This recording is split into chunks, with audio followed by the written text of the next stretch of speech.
चलिए इसी बीच शुरू कर लेते हैं एक और बड़ी खबर की ओर। ये बड़ी खबर आपको बता दें, कांग्रेस में शामिल होने के बाद चौधरी बीरेंद्र सिंह का बयान सामने आया और उन्होंने कहा कि विचारधारा की वापसी हुई है। बीरेंद्र सिंह ने कहा कि लोकतंत्र मजबूत होगा तो काम होगा। कांग्रेस मैनिफेस्टो पर भी उन्होंने अपनी प्रतिक्रिया दी। उन्होंने कहा कि हम अपने घोषणा पत्र को लोगों के बीच लेकर के जा रहे हैं। बीजेपी का काम ही आरोप लगाना है, बीरेंद्र सिंह ने कहा। कांग्रेस में शामिल होने के बाद चौधरी बीरेंद्र सिंह ने ये बातें कही हैं। उन्होंने कहा कि विचारधारा की वापसी हुई है। सिर्फ मेरी वापसी कांग्रेस में नहीं हुई, बल्कि विचारधारा जो थी उसकी भी वापसी हुई है। कांग्रेस मैनिफेस्टो पर भी उन्होंने प्रतिक्रिया दी। उन्होंने कहा कि हम अपने घोषणा पत्र को लोगों के बीच में लेकर के जा रहे हैं। बीजेपी का काम ही आरोप लगाना है, उन्होंने कहा है।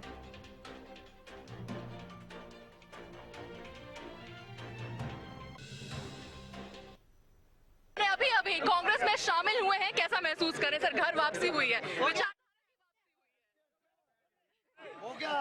एक्सप्रेशन सब कुछ कह रहा है सर आपका। सही है, विचारधारा की वापसी इसलिए हुई है कि प्रजातंत्र मजबूत रहे।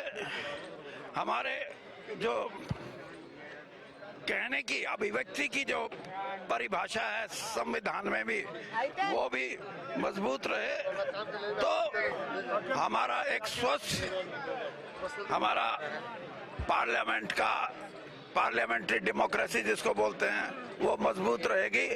अगर इन मूलभूत चीजों से कोई हटके काम करेगा तो देश के लिए हित में नहीं है। मैनिफेस्टो की बात करें तो अब आपने कहा कि वो मेरी मैनिफेस्टो हो गई है, उस पर क्या कुछ कहना है? क्योंकि भारतीय जनता पार्टी लगातार आरोप लगा रही है।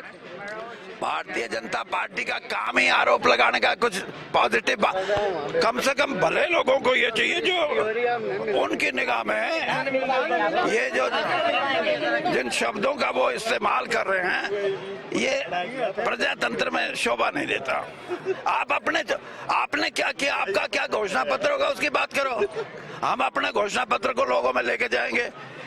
These are the people who would say whether we are on the right track or we are on the wrong track, and everybody in this country has this, कि वो ये कहेगा कि जिस तरह भारतीय जनता पार्टी का जो एक ऐसा आडंबर है, उससे निकलने का प्रयास